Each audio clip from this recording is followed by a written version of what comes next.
pleased with the reception, and it's outstanding just to be to get as good of reviews as we have. I think it's a great game. The team put in a lot of effort, and they're passionate about making a great, high-quality game. And anytime you get reception of that level, like 95 plus, is outstanding, right? You're talking about a handful of games that have ever been released that are at that level of critical acclaim. So I think just to be in that rarefied group is pretty damn cool. Well, BioWare, it's pretty straightforward. Every game we make, we're striving to make a 90 plus, and we're aiming at 100. I think to build on it is easier because you put in a lot of investment into the building of the IP Bible and the intellectual property Bible, and you invest 6 to 12 months at the outset of the franchise, which is what we did with Mass Effect 1, and built a lot of the timeline and the history and the characters and the scope and sort of the possibility space, defining what you can and can't do and who you are and what the roles you take on are. And then from there, sequels, you're building on an established technology bed with an established team that has understanding what they're building, organizational knowledge, they really get what they're doing, and you're building on an established framework of IP. So it's almost like you have an iceberg where you surfaced a certain amount of the game world to the player, and then there's all this other stuff that's underneath the surface that's waiting to be revealed.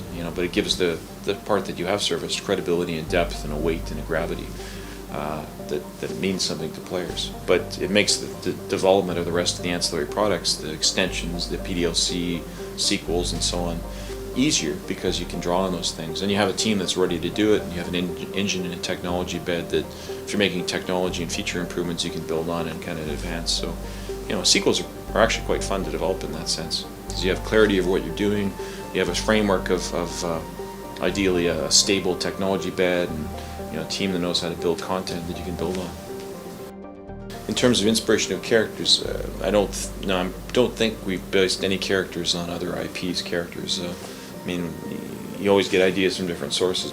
I think one of the things I'm excited about in Mass Effect 2 is just the idea of going to all these cool places we referenced in the first game, like the Asari homeworld and the Krogan homeworld and so on. There's all kinds of cool places we can get to go in this new installment in Mass Effect that were referenced in the first game, and I think that's just part of the joy of discovery in Mass Effect 2.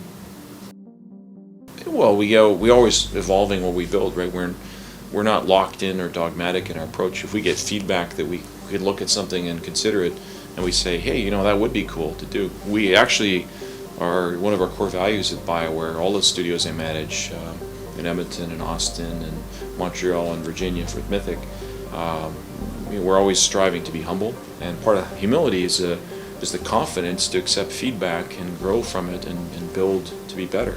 So I think humility is a very powerful word. It's it's a word that actually can lead you to improve, and part of that is taking feedback. When you need to get the feedback, you take it and you grow with it. I think you could do too much if you reveal spoilers or things that are going to ruin the experience for fans. But we're also trying to make a game that ultimately reaches as broad an audience as possible, and that takes promotion, it takes marketing and exposure. Every piece of content that we revealed for Dragon Age and Mass Effect was very carefully chosen, and we tried to pick things that wouldn't spoil the story moments. I know we shared a lot of information, but when you think about how big those games are, it was just a tiny fraction of the amount of the overall gameplay players get to see. And I think it was there to get them engaged and inspired, talking with their friends, get them to consider buying the game.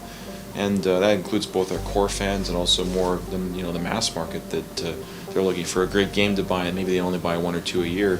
We got to convince them that they should buy the games we make, so we can make more great games for our core fans and for the mass market fans, because that's how we stay in business. In the end of the day, we depend on getting revenue and through all the games we sell and the post-release content and other things. So it's pretty critical what we sell to as wide an audience as possible, and be able to make more great games. Shepard! We never revealed what happens to Shepard at the end. What we showed was actually the first 15 minutes of the game. So, we never said what part of the game it was from. We just said, this is an example of what can happen in Mass Effect 2.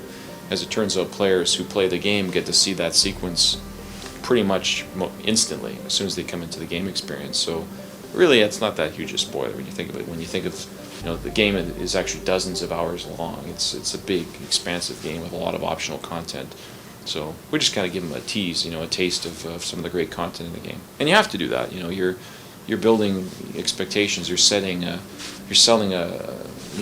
getting the imagination fired up for all the players, and that's important, right? You want to get people excited about something that's really great. Mass Effect 2 is really great.